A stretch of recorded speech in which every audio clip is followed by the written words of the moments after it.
할렐루야. 오늘 예배 시간 가운데 은혜의 성령께서 역사해 주셔서 하나님의 사랑과 예수 그리스도의 은혜가 우리의 마음 가운데 부어지는 축복과 회복의 예배 시간이 되시기를 주님 이름으로 축원합니다. 매일같이 학교에서 시험만 봤다 하면 꼴찌만 하는 그런 아들을 둔 아버지가 있었답니다. 아니 어떻게 한두 번도 아니고 시험만 봤다 하면 아들이 꼴등을 해서 오니까 아버지가 기가 막혔던 겁니다. 속도 상하고 해서 하루는 그래서 시험을 치르는 당일 아침에 아버지가 이제 속에 담아둔 말을 아들에게 꺼냈습니다. 아들아, 아빠가 부탁이 좀 있다. 제발 이번에 꼴찌만 좀 면하자. 네가 만약에 이번에 꼴찌를 면하면 아빠가 너 소원 한 가지 꼭 들어주마. 단 그런데 이번에 네가 이번에도 또 꼴찌를 한다면 말이다, 너는 내 아들이 아니다. 그랬더니 이제 그 아들이 흔쾌히 알았다고 하면서 학교에 갔답니다. 그래서 이제 시험을 받고 아들이 이제 성적표를 가지고 집에 돌아왔습니다. 아버지가 무척 궁금했겠죠? 아들아, 시험 어떻게 됐니? 라고 물었더니 아들이 이렇게 대답을 했답니다. 아저씨 누구세요? 머리가 다들 좋으시네. 금방 웃으셨어요. 우스갯소리 같지만 오늘 대한민국의 가정 안에서 이와 비슷한 일들이 많이 일어나고 있습니다. 공부 못하는 자식은 그야말로 자식 취급을 안 하는 집들 의외로 많이 있다고 하는데, 사실 이 세상에 너무나도 중요한 것들이 많이 있는데 그 중요한 것들을 뒤로 한 채 우리의 자녀를 오직 학업이라는 잣대로 가치를 평가하는 그런 일들은 너무나도 어리석은 일들입니다. 얼마 전 개그맨 양세형 씨가 시집을 냈는데 시집의 제목이 별의 길이라는 시집이랍니다. 근데 자기의 시 88편을 묶어가지고 이제 시집을 만들었는데 사회자가 물어봤대요. 왜 하필 88편, 88편의 시를 묶어서 냈냐라고 물어봤더니 이 양세형 씨의 대답이 그게 바로 예전에 자기가 맞았던 수능 점수였습니다 라고 말을 하더라고요. 400점 만점에 88점을 맞았는데 그런데 이제 이렇게 공부를 못했던 자기에게도 어느 날 인생의 별빛이 비추는 그런 날이 오더라라고 하면서 힘내라고, 인생은 살만하다고 우리에게 그런 교훈을 주는 시집을 발간했던 얘기를 들은 적이 있습니다. 공부에 소질이 없는 자녀가 자칫 의기소침해지기 쉬울 때에 지혜로운 부모라면 우리 아이가 더 잘할 수 있는 분야에서 자신의 인생의 가치를 찾아갈 수 있도록 도와주고 인도해 줄 수 있는 부모, 그런 부모가 진정 지혜로운 부모라고 말할 수가 있을 것입니다. 이번 주부터 여러분들과 이제 그리스도인의 신분에 대한 시리즈로 말씀을 나누려고 하는데, 이제 이 신분 시리즈의 목표는 우리의 신앙의 정체성을 확인해가는 이제 말씀입니다. 그 중에 이제 시리즈 첫 번째 말씀 한번 따라하시기 바랍니다. 하나님의 자녀. 하나님의 자녀. 오늘 본문 12절 말씀 우리 한번 같이 읽겠습니다. 시작. 영접하는 자, 곧 그 이름을 믿는 자들에게는 하나님의 자녀가 되는 권세를 주셨으니. 아멘. 우리는 누구냐? 우리의 정체성을 물어보면 우리는 바로 하나님의 자녀다라고 말씀하는 겁니다. 여러분, 사실 이 단어는 고대의 이제 크리스찬 성도들이 이 성경 요한복음을 받았을 때에 아주 큰 충격을 받았을 거라고 학자들은 말합니다. 왜냐하면 이 하나님의 자녀라고 쓰이는 이 말은요, 당시 그 시대에 아무나 쓸 수 있는 단어가 아니라 오직 그 시대의 신으로 추앙받았던 로마 황실의 황제의 가족들만 쓸 수 있는 단어가 바로 하나님의 자녀, 신의 자녀라는 단어였기 때문이었습니다. 그런데 이 단어가 이제는 로마 황실의 자녀들뿐만 아니라 하나님을 믿는 모든 주님의 백성들에게 주시는 이 거룩한 신분이 되었다. 우리의 신분을 나타내는, 우리의 정체성을 나타내는 단어가 되었다는 것입니다. 그래서 이 사실을 아느냐 모르냐는 우리 인생에 너무나도 중요한 차이를 나타낸다는 것입니다. 도자기 사진 한번 보겠습니다. 여러분, 이게 프랑스의 한 경매장에서 나왔던 도자기인데 이게 이제 어디에서 나온 것이냐면 익명의 프랑스의 어떤 가정에서 나온 것인데 어머니의 유품을 이제 딸내미가 어머니가 돌아가셨을 때 돌아가시고 나니까 유품 처분을 하는 과정에서 나온 도자기라고 합니다. 중고상에 얼마로 팔았냐면 2,000유로, 그러니까 우리나라 돈으로 말하자면 약 280만 원에 팔았는데, 이 도자기가 파리 근교에 있는 퐁텐블로라고 하는 경매장에서 경매를 했는데 낙찰가가 얼마냐? 무려 128억에 낙찰됐습니다. 912만 유로에 낙찰됐습니다. 알고 보니까 청나라 시대의 도자기였는데 최소 200년 이상 됐던 도자기여서 이 도자기를 보려고 중국 관광객들이 구름대같이 몰려오더라는 거예요. 그러니까 돈이 있으니까 사람이, 이 부자가 이걸 샀고 이것으로 이제 투자를 했던 것입니다. 이 도자기를 보겠다고. 만약에 그 딸내미에게 돌아가신 어머니 유품을 제대로 알아볼 수 있는 눈이 있었더라면 이런 100억이 넘는 가치의 도자기를 200만 원에 넘기진 않았을 텐데, 어찌 보면 무지가 죄입니다. 여러분, 마찬가지입니다. 신앙생활도 똑같습니다. 왜 우리가 이렇게 방황을 하고 살고 있을까? 내가 나를 모르니까 그래요.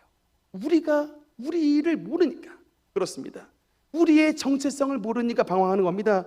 그 귀한 청나라 도자기를 가지고 그 진가를 모르니까 이 여성분의 집에서 아마도 이 도자기는 뭐 물병으로 쓰였든지 술을 담는 독구리로 쓰였든지 했을 겁니다. 그런데 이 진가를 알고 나니까 모든 사람이 귀히 여기는 전시품이 되더라는 것이죠. 우리가 누구냐?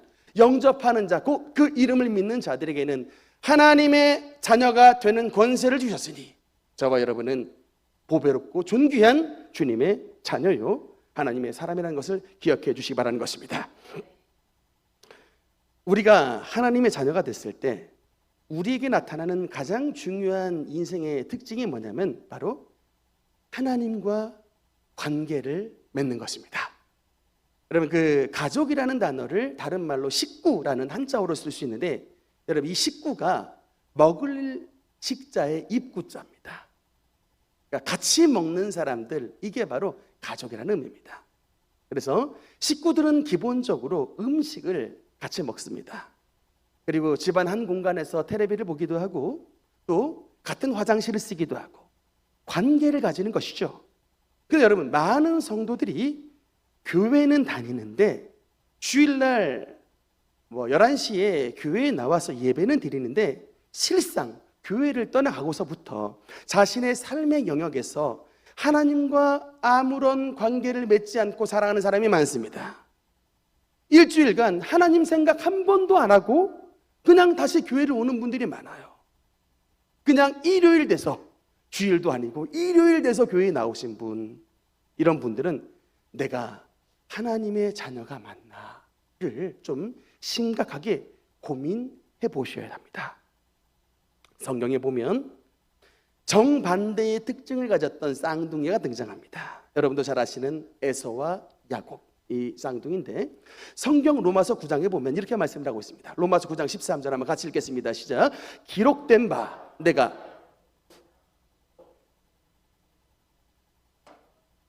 아멘. 성경에서 여러분 뭐라고 말을 하느냐? 하나님이 쌍둥이 가운데 야곱은 사랑하셨으나 에서는 미워했다라고 말씀합니다. 이들에게는 이는 믿음의 가문에서 출생한 아들들입니다. 이 에서와 야곱의 할아버지가 누구예요? 아브라함입니다. 이 에서와 야곱의 아버지가 누구예요? 그 신앙의 사람 이삭입니다. 이런 믿음의 명문 가문에서 출생한 이 두 아들이 어떻게 하나님께서 다르게 대우를 하실 수가 있는가?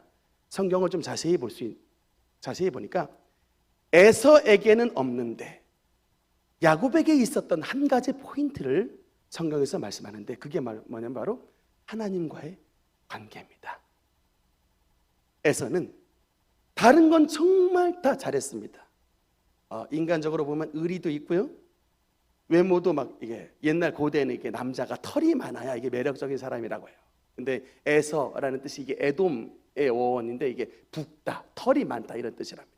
굉장히 외모도 멋지고 사냥을 잘했다고 하니까 힘도 셌겠죠. 기술도 좋고 그래서 여인들에게 인기도 많았던. 오늘날로 말하자면 좀 약간 마동석 같은 좀 상남자 스타일이 아니었나 이렇게 생각을 하는데, 이렇게 외모도 멋지고 사냥도 잘하고 의리도 있고 여러모로 참 뭐 흠잡을 것이 없는 이런 에서가 문제점이 하나 있으니 당최 하나님에게는 관심이 없어요. 다른 건 다 잘하는데 하나님에게는 관심이 없어. 그 대표적인 사건이 뭐냐, 바로 팥죽 사건이에요. 여러분, 이 팥죽을 가지고 에서가 뭐랑 바꿔버립니까? 자신의 앞에 태어날 때부터 주어졌던 장자권과 바꾸는데, 여러분 이 고대 시대의 장자권은 여러분 가장 중요한 특징이 뭐냐면 집안을 대표하여 하나님 앞에 예배를 드리는 제사권이 장자에게 있었는데, 이 장자권을, 이 예배를 드리는 권한을 팥죽 한 그릇보다 못한 것으로 취급하고 바꿔버리는 거예요. 그까짓 거 그냥 야 예배가 뭐 대수냐? 하나님 믿는 게 무슨 뭐 돈 벌어주냐? 이렇게 생각하면서 그냥 바로 바꿔버렸던 겁니다. 이까짓 거 하는 거예요. 그래서 여러분, 하나님을 사랑한다라는 것은요, 하나님을 사랑하는 만큼 예배를 사랑하는 것입니다. 하나님을 사랑하는 사람은 그 사랑이 예배로 나타나는 것입니다. 물론 여러분, 야곱은 인간적으로 봤을 때 참 문제덩어리예요. 나중에 집에 가셔서 창세기 27장을 한번 읽어보십시오. 세상에 거짓말을 해도 이렇게 야곱처럼 거짓말을 할 수 있는가 싶어요. 창세기 27장을 읽어보면요, 딱 한마디만 사실이에요. 뭐냐? 아버지 이삭을 부른 내 아버지요. 이것만 사실이고요, 그 뒤로 나오는 모든 말이 다 거짓말이에요. 얼마나 얍삽합니까? 파죽거려가지고 형님 장자권을 빼앗는 김한수를 부르지를 않나, 남의 형님 양털 옷 가져다가 아버지 앞에서 에서입니다 라고 거짓말을 하는, 이런 뻥을 치지를 않나. 그랬던 그를 하나님이 사랑하셨다. 여기 오해를 하시면 안 돼요. 뭐 에서는 죄 지면 안 되고 야곱은 죄 져도 괜찮다, 이게 아닙니다. 그게 아니고요, 그의 그 수많은 단점들, 수많은 결점과 실수와 죄에도 불구하고 하나님이 그를 소중히 여기셨던 것은, 그렇게 실수하고 그렇게 죄짓고 그렇게 넘어지고 그렇게 자빠져도 야곱은 어디에서 자빠졌냐? 하나님 앞에서 자빠졌다는 거예요. 이게 바로 야곱이 하나님의 사랑을 받았던 핵심 포인트입니다. 여러분, 우리 신앙생활 하시는 분들 가운데 조금 수틀리면 막 신앙이고 교회고 그냥 던져버리려고 하는 분들 있죠? 야곱은 이렇게 살지 않았다니까요. 자빠져도 생의 모든 어려움의 순간에도 하나님 앞에 나와서 기어이 엎어지더라고 말되는 거예요. 그러니까 에서는 그냥 하나님은 상관없고 그냥 자기 성공, 자기 세상 찾아서 달려갔던 인물이 에서였다면, 하나님이 야곱을 이토록 사랑하셨던 것은 넘어지고 실수 많고 죄를 많이 져도 하나님 앞에서 항상 그 대표가 바로 야복강에서 천사의 삿발을 붙잡았다는 것입니다. 내가 주님의 축복을 받지 않으면 절대로 삿발 놓지 않겠습니다. 기도했다는 거예요. 이런 사람을 하나님께서 회복시키는 것인 겁니다. 근데 하나님 앞에 대체 관심이 없고 하나님 앞에 대체 관계가 없는 사람은 뭐를 갖다 줘도 안 되는 거예요. 여러분, 이 마음을 하나님께서 소중히 여기신다니까요. 여러분, 여러분의 가정에 문제가 많으십니까? 여러분의 사업터에, 여러분의 직장생활 가운데 예상치 못한 어려움들이 있습니까? 이때가 바로 내가 야곱이 되느냐 내가 에서가 되느냐의 분기점이고 포인트입니다. 이 어려움의 순간, 실수에도 하나님 앞에 나와 주님의 삿발을 팍 붙잡는 이런 믿음을 주님께서 기뻐하신다고요. 결국은 하나님께서 이런 야곱의 기도를 받으시고 야곱의 이름을 뭐로 바꾸십니까? 이스라엘. 하나님과 겨루어 이긴 자, 이 뜻은 다시 한번 말하면 하나님 나라의 왕자라는 뜻이에요. 어떻게 인간이 하나님과 겨루어 이기겠습니까마는 너 믿음이 하나님 나라에 상달되었다는 뜻입니다. 내가 너의 믿음을 인정하마라는 뜻입니다. 결국 이 이후에 그래서 아브라함은 믿음의 조상, 이삭은 순종의 조상, 야곱은 뭐의 조상입니까? 기도의 조상이 됐던 것입니다. 이렇게 기도하라는 거예요. 야복강의 야곱처럼 기도하라.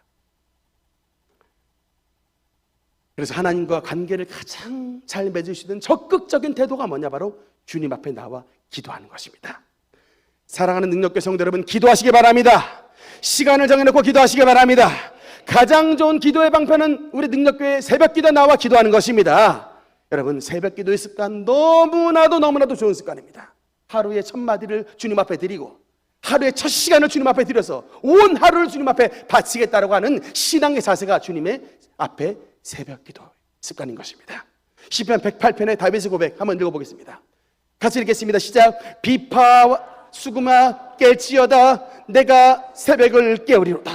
다윗 역시 새벽기도의 사람이었습니다. 비파와 수금을 들고 새벽녘에 주님 앞에 나와 하나님을 찬양하여 이 비파와 수금을 가지고 내가 새벽을 깨우겠다고 고백했던 이 평생의 주님 앞에 신앙생활을 승리했던 사람이 바로 다윗이었는데, 그 하나님과 다윗과의 가장 친밀한 관계가 바로 다윗의 기도를 통하여 나타났다는 것을 기억해 주시기 바라는 것입니다.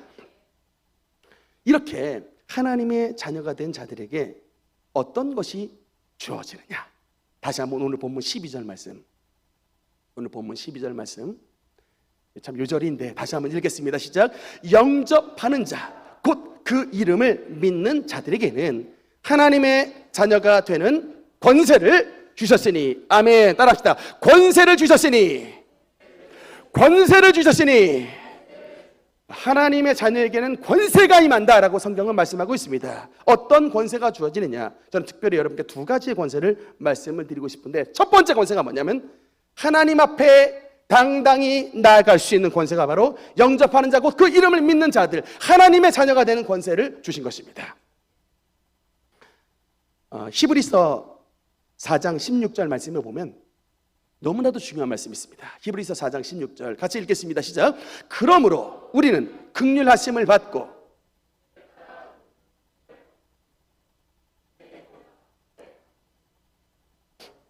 아멘. 여러분, 이게 구약 성경의 말씀을 아는 사람은 이 말씀을 보면 깜짝 놀랍니다. 여러분, 은혜의 보좌, 여기가 어딜까? 은혜의 보좌가 어디예요? 지성소입니다. 여러분, 근데 성경에 보니까 히브리서 4장 16절에 은혜의 보좌 앞으로 담대히 나아가라고 말씀합니다. 구약시대의 성경 배경을 아는 사람은 이 말씀을 보고 깜짝 놀랄 것입니다. 왜냐하면 구약시대의 지성소는 아무나 들어갈 수 없고, 그것도 오직 대제사장만이 1년에 단 한 차례 대속죄일에만 들어갈 수 있는 장소가 바로 은혜의 보좌, 시은소, 지성소였는데, 히브리서 4장 16절의 말씀을 보니 하나님은 은혜의 보좌 앞으로 담대히 나아가라고 말씀하시고 있습니다. 이것이 어떻게 가능하고 있느냐? 히브리서 10장 20절, 바로 이 사건 때문에 그렇습니다. 그 길은 우리를 위하여 휘장 가운데로 열어놓으신 새로운 살 길이요, 휘장은 곧 그의 육체니라. 예수 그리스도께서 십자가에서 돌아가셨을 때 하나님의 성전에서는 놀라운 일이 벌어졌으니, 주님의 지성소와 성소의 경계를 맡고 있는 휘장이 위에서부터 아래로 쫙 하고 찢어지는 사건이 발생했습니다. 예수 그리스도의 십자가 고난으로 말미암아 휘장이 위에서부터 아래로 쫙 찢어지는 일로 말미암아 성소와 지성소 사이의 경계가 사라졌습니다. 그리고 이 말은 뭐냐면, 이제 예수 그리스도로 말미암아 예전에는 오직 대제사장만이 하나님 앞에 1년 단 한 차례 나아갈 수 있는 그런 일이었다면, 예수님의 십자가로 말미암아 성소와 지성소 사이의 경계가 사라지므로 예수님을 믿는 모든 자마다 당당히 담대히 하나님의 은혜의 보좌 앞으로 나아갈 수 있는 보배롭고 산 길이 열렸다라고 말씀하시고 있는 것입니다. 이게 바로 예수 그리스도의 은혜의 특징입니다. 담대하게 나아갈 수가 있습니다. 여러분, 성경은 특별히 뭐라고 말하냐면 아빠, 아버지라고 말씀합니다. 로마서 8장 15절 말씀을 보면 이 부분 같이 읽겠습니다. 시작. 너희는 다시 무서워하는 종의 영을 받지 아니하고 양자의 영을 받았으므로 우리가 아빠, 아버지라고 부르짖느니라. 아멘. 그냥 아버지가 아니라 성경에 보니까 아바, 아버지, 아빠, 아버지라고 말합니다. 우리 집안에 있는 꼬마 아이들이 아빠 부를 때 아빠, 친근하게 부르는 그 친근한, 그게 바로 아바, 그게 바로 아빠인데, 하나님이 우리와 예수 그리스도의 보혈의 은혜로 말미암아 그런 관계가 되었다라고 하는 것입니다. 언젠가 저희 형님의 얘기를 잠깐 들었던 적이 있는데, 저희 형님이 어릴 적에 팔이 부러졌던 때가 있었답니다.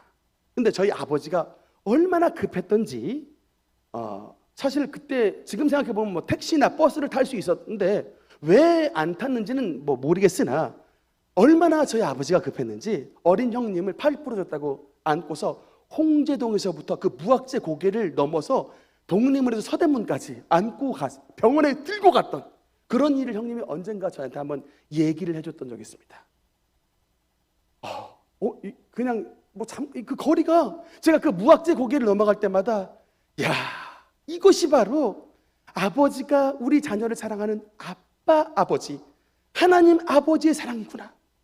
여러분, 성경은 우리에게 그 은혜 보좌 앞으로 나아가라고 말씀하고 있습니다. 하나님은 저와 여러분에게 아빠가 되어주시기 때문에 우리의 모든 고난과 우리의 모든 고통과 우리의 모든 허물을 주님께서 그냥 바라보는 것이 아니라 마치 자신의 아픔으로 우리를 바라보시고 해결해 주시기를 원하시는 것, 그것이 바로 우리 주님의 마음이라고 성경은 말씀하시고 있는 것입니다. 한 가지 더, 하나님의 자녀의 중요한 권세는 바로 예수 그리스도의 권세를 사용할 수 있는 권세입니다. 하나님 앞에 담대히 나아갈 수 있는 권세가 첫 번째 권세라면, 하나님의 아들 예수 그리스도가 가지셨던 그 충만한 권세를 주님을 믿는 아들, 딸인 저와 여러분에게도 동일한 능력과 권세를 허락해 주셨다. 이것이 바로 성경의 증언인 것입니다. 마가복음 16장 17절 18절, 제가 너무나도 강조하는 말씀인데 우리 두 절 말씀 천천히 한번 읽어보겠습니다. 시작. 믿는 자들에게는 이런 표적이 따르리니 곧 그들이 내 이름으로 귀신을 쫓아내며 새 방언을 말하며 뱀을 집어 올리며 무슨 독을 마실지라도 해를 받지 아니하며 병든 사람에게 손을 얹은즉 나으리라 하시더라. 아멘. 이제 믿는 자에 따르는 표적, 믿는 자의 5가지 권세인데, 여러분 이 권세를 한마디로 말하자면 예수 그리스도께서 가지신 권세를 우리에게 주신 것입니다. 우리 주님의 공생의 기간 동안 귀신 들린 모든 사람들, 그 속에 있는 귀신들 다 내어 쫓아와 주심으로 하나님께서 고치셨습니다. 어떤 병자든지 주님 앞에 나오기만 하면 예수님이 치료하셨습니다. 눈먼 자의 눈을 뜨시고 하나님께서 죽은 자를 살리시며 가난한 사람을 먹이셨던 것이 바로 주님의 능력인데, 그래서 이 믿는 자에 따르는 권세를 예수 그리스도께서 가지신 권세를 주님을 믿는 모든 자에게 허락하여 주신다는 것입니다. 우리가 착각을 하는 게 있습니다. 뭐냐면 우리에게 은사와 능력이 나타나야, 우리에게 은사와 능력이 있어야 어떤 이런 하나님의 역사가 나타난다라고 생각을 하는데, 여러분 이게 어떤 은사와 능력이 있어야만 우리에게 주신 것이 아니라 여기 권세라는 단어가 뭐냐면, 이게 사실 능력은 두나미스라는 단어인데 권세는 달라요. 엑수시아라는 단어인데 여기에 되게 좀 중요한 우리의 통찰력을 주는 예화가 있습니다. 한 번은 나폴레옹이 전장에 나갔을 때, 나폴레옹이 그 말 위에서 보내는 시간이 굉장히 많았는데, 이게 말 고삐를 놓은 채로 이게 보고를 받고 이게 사물을 보고 있는 순간, 이 순간에 이게 말이, 나폴레옹이 타고 있던 말이, 나폴레옹이 이 고삐를 놓고서 올라타 있는 것을 알고 나폴레옹을 말 위에서 떨어뜨리려고 난동을 막 부렸답니다. 그래가지고 막 하마터면 황제 나폴레옹이 말에서 이렇게 떨어져 낙마를 해야 될 수 있는 그런 상황이었는데, 이때 군인 가운데 가장 직급이 낮았던 그 하사가 재빨리 나폴레옹에게 와서 말 고삐를 팍 붙잡고 진정을 시켰답니다. 그래서 나폴레옹이 이 하사를 보더니 한마디를 했답니다. 뭐라고 했냐면, 고맙네 사령관. 이 말에 너무나 깜짝 놀랐어요. 하사거든요. 지휘관이 아니에요. 근데 이 난동지라는 말을 탁 붙잡아 줬던 이 하사에게 나폴레옹이 딱 가서 고맙네 사령관. 너무나 깜짝 놀랐습니다. 이때 하사가 물어봤습니다. 네 황제시여, 저는 어느 부대의 사령관입니까? 물어보자 바로 내 친위 부대니라. 친위대, 내 친위 부대의 사령관이니라 한마디 했는데, 그 황제의 선언이 떨어지자마자 바로 이 하사가 장막으로 뛰어 들어가서 자신의 하사 계급장을 바로 띄고 어디로 달려갔냐면 군대 사령관이 서 있는 그 사령관 서열에 바로 들어갔다는 겁니다. 아무도 토를 달 수 없어요. 하사가 한 방에 사령관이 됐는데 아무도 토를 달 수 없어요. 왜? 나폴레옹 황제가 이 하사를 바로 자신을 구해준 대가로 사령관으로 진급시켰기 때문에 그렇습니다. 여러분, 엑수시아, 권세가 바로 이 단어입니다. 하나님의 권세로 저와 여러분에게 이런 모든 악의 세력들을 제어할 수 있는 권세, 그 권세, 그 엑수시아를 우리에게 주신 것입니다. 그래서 여러분, 우리가 가끔 그 운전을 할 때 제일 저같이 이렇게 야매를 많이 쓰는 사람이 제일 무서워하는 사람이 누구냐면 삐뽀 경찰관이에요. 제가 여러분 운전할 때 경찰관이 빽 호각 불어서 탁 손 내밀면 어떻게 해야 돼요? 멈춰야 됩니다. 제 차가 아반떼인데 경찰관이 세요? 아반떼가 세요? 당연히 아반떼가, 싸움은 아반떼가 이기죠. 그냥 밀고 나가버리면 그냥 경찰관은 그냥 바로 빠이빠이입니다. 근데 그렇게 하면 바로 감옥소에 가잖아요. 경찰관, 이 공무집행 방해, 살인, 이래가지고 경찰관 가죠. 이게 경찰에게는 대한민국 나라에서 준 엑수시아, 권세가 있기 때문에 트럭을 몰고 가든 모든 차는 그 경찰관보다 힘이 세도 그 앞에 복종해야 됩니다. 스톱! 하면 다 멈춰야 돼요. 이 권한을 하나님께서 저와 여러분에게 주셨다라고 말씀하시고 있는 것입니다. 그래 여러분, 그냥 우리가 나는 은사 받지 못하니까 아니지, 믿는 자들이 이런 표적에 따르리니 저희가 내 이름으로 귀신을 쫓아내며 라고 말씀했잖아요. 그러니까 이제 이 말씀 듣고 주님께서 나에게 엑수시아, 권세를 주셨으므로 그 권세를 사용하자라고 나가는 사람이 여러분 진짜 믿는 자에 따르는 표적에 함께하는 진짜 하나님의 자녀된 권세를 가진 사람입니다. 믿습니까? 질병이 여러분의 가정에 역사할 때에 그냥 신앙은 없이 그냥 막 다른 박질하면서 병원 찾아가기에 바쁘신 분, 물론 병원도 하나님께서 주시는 치료의 통로긴 한데 한 번쯤 여러분 병든 사람에게 손을 얹은 적 나르라고 말씀하셨으니까 믿는 자에 따르는 표적을 좀 써보시기 바랍니다. 말씀은 말씀이고 삶은 삶이냐 이렇게 되니까 하나님의 말씀과 이렇게 관계를 못 맺는 삶을 살아가는데, 이 말씀을 붙잡고 믿는 사람은 이제 와이프가 아프든 또 남편이 아프든 자식이 아프든 탁 손 얹고 예수님 이름으로 병만은 물러갈지어다 라고 선언했을 때 여러분 하나님의 역사와 기적이 나타나게 된다는 것을 믿으시기 바랍니다.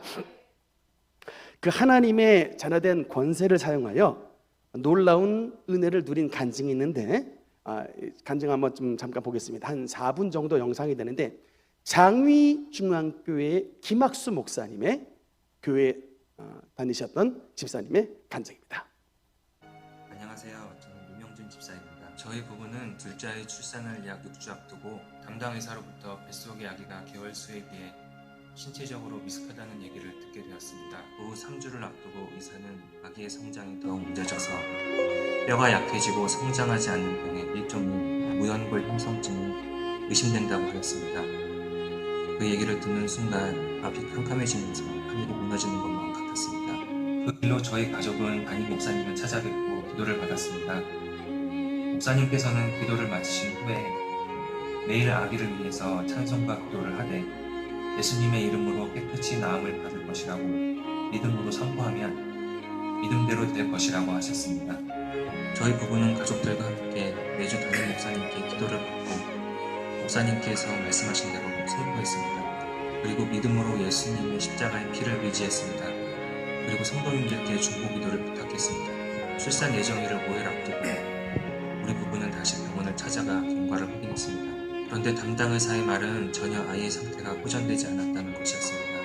그래서 저희 가족은 즉시 입도하였고 하나님께서는 병원을 옮겨 서울대학병원으로의 전원을 계획하셨습니다. 서울대학병원에서도 담당 의사는 무연골 형성증이 의심되면서 또한 정상화보다 폐가 작아서 출산 직후 아이의 호흡곤란 가능성이 있어 응급조치를 하고 출산을 해야 한다고 하였습니다. 담당 의사의 좋지 않은 소견들이 계속해서 늘어났지만 저와 가족들은 계속해서 믿음으로 기도의 끈을 놓지 않았습니다. 그리고 하나님께서 조금만 더 은혜를 베풀어 주셔서 출산일이 예정일보다 늦어지게 해달라고 간절히 기도했습니다. 그리고 하나님의 역사하심은 시작되었습니다. 둘째 아이임에도 불구하고 저희가 간절히 기도한 대로 출산일은 예정일보다 4일이나 늦어졌습니다. 그런데 일이 생기고 말았습니다. 출산 당일에 서울대학병원 산부인과 응급실에 자리가 없다는 것이었습니다. 그러나 우리 가족은 전혀 염려하지 않았습니다. 모든 상황을 하나님께 맡기면 하나님께서 좋은 곳으로 인도해 주신다는 확신이 있었기 때문입니다. 하나님께서는 또 다른 병원을 예비해 놓으셨고 우리는 구급차를 타고 연세대학교 세브란스 병원으로 전원하여 출산을 하게 되었습니다. 그리고 드디어 기다리던 아이가 태어났고 놀라운 기적이 일어났습니다. 소아과 및 산부인과 교수님들의 말씀을 빌리면 출생 시 호흡의 문제는 전혀 없었고 아이의 몸무게는 3.32kg으로 미숙아로 볼 수 없으며 뇌관상 무형골 형성증을 가진 아이로 볼 수 없다고 하였습니다. 그러나 그동안의 기록이 있어 엑스레이와 유전자 검사를 권유하여 검사를 하였고 얼마 전에 유전자 검사 결과까지 나왔는데 무형골 형성증도 아니고 정상화라는 최종 결과를 받았습니다. 저는 모태신앙인으로 그동안 믿음 없는 생활을 하지는 않았지만 감사와 찬양은 물론 기도도 게을리하는 형식만 있고 열정 없는 그야말로 모태가 아닌 모태신앙으로 살아왔습니다. 그 열정 없는 신앙이 지속되면서 그나마 남아있던 믿음도 모두 사라졌던 것입니다. 그래도 많이 참으시는 하나님께서 저희 가족을 긍휼히 여기시고 사랑하셔서 이번 일로 인하여 살아계신 하나님을 경험하도록 은혜를 베풀어 주셨습니다. 이번 일을 기회로 삼아서 저희 가족은 더욱더 하나님 앞에 거룩하게 신앙생활을 할 것을 약속합니다. 마지막으로 저희 가족 모두는 이런 감당치 못할 은혜를 주신 하나님께 감사와 영광을 돌려드립니다. 아멘. 아멘. 장희중앙교회에 불 켜주십시오. 장희중앙교회 김학수 목사님의 교회 김명준 집사님 가정에서 있었던 이 간증인데, 이 김학수 목사님은 우리 지축능력교회의 설립에 또 간접적으로 영향을 미치신 분이십니다. 왜 그러냐면 김학수 목사님이 20여 년 전 군대 1사단 임진강에는 1사단 군종 목사님으로 계실 때 우리 원로 목사님께서 그곳에 군대 집회를 가셔서 군대 장병들에게 집회를 하셨을 때였는데, 그 거기서 1사단에서 복무했던 우리 한 형제가 거기서 은혜를 받고 당시에 제가 다녔던 섬기던 교회 청년부들을 전부 우리 원로 목사님 가정으로 다 데리고 가서 인도해줬던 바람에 그 인연으로 목사님과 만나게 되고, 그래서 그 이후에 우리 교회에 이제 오늘날까지 개척의 과정이 시작이 됐던 것이었습니다. 그래서 우리 김학수 목사님도 워낙에 원로 목사님 그 이제 은사와 능력에 대해서 잘 아셨기 때문에 1사단에서뿐만 아니라 30사단으로 이전에 하셨을 때도 그곳에 군부대에서 집회를 하셔서 저희 아버지도 그때 회심을 하셨던 그 은혜가 군부대 속에서 나타나게 됐는데, 아까 간증을 잠깐 했지만 그 청년이 삼성전자 다니는 청년인데 교회 원로 목사님의 아들이었는데 초음파 결과가 나왔더니 아이가 호흡 곤란증에다 무연골증으로 이제 태어나자마자 죽게 될 확률이 굉장히 높다. 그래서 목사님 큰일 났습니다. 어떻게 하면 좋겠습니까? 라고 찾아왔을 때 이때 목사님께서 앞으로 그러면 몇 달 정도 기간이 남았나 그랬더니 2달 정도 기간이 남았다 그래서 2달 정도면은 하나님이 천지창조도 7일 만에 하셨는데만 4번 정도의 기회가 남았다고 하면서 이제 2가지 부탁을 했답니다. 첫째로 예정일보다 늦게 태어나기를 간절히 기도하자라고 해요. 2번째는 뭐냐면 지금부터 이제 명령하는 기도를 하라, 선포 기도를 하라. 그래서 아이의 뱃속에 장애를 일으키는 이 세력에 대해서, 아이를 호흡 곤란증을 일으키는 이 세력에 대해서 계속해서 예수 그리스도의 권세를 가지고 명령하여서 이것을 물리쳐서 권세를 사용하여 기도하자. 그래서 그때서부터 영적인 전투가 시작됐던 거예요. 온 교회 장희중앙교회 성도님들과 그 가정과 목사님이 아이 출산할 때까지 계속 기도를 했는데, 감사하게도 출산 예정일보다 4일이나 늦게 출산하게 됐고, 또 이런 여러 과정을 통해서 아이가 태어났는데, 태어나자마자 사실은 거의 호흡 곤란증으로 죽게 될 확률이 굉장히 높았는데 호흡 곤란증 없고 무연골증으로 생각이 됐는데, 이 무연골증은 문제가 뭐냐면 태어나자마자 아이가 그냥 멈춰서 성장을 안 한다는 거예요. 연골이 없어서 성장을 안 하는 이런 이제 장애를 가지고 태어날 일이 있었는데,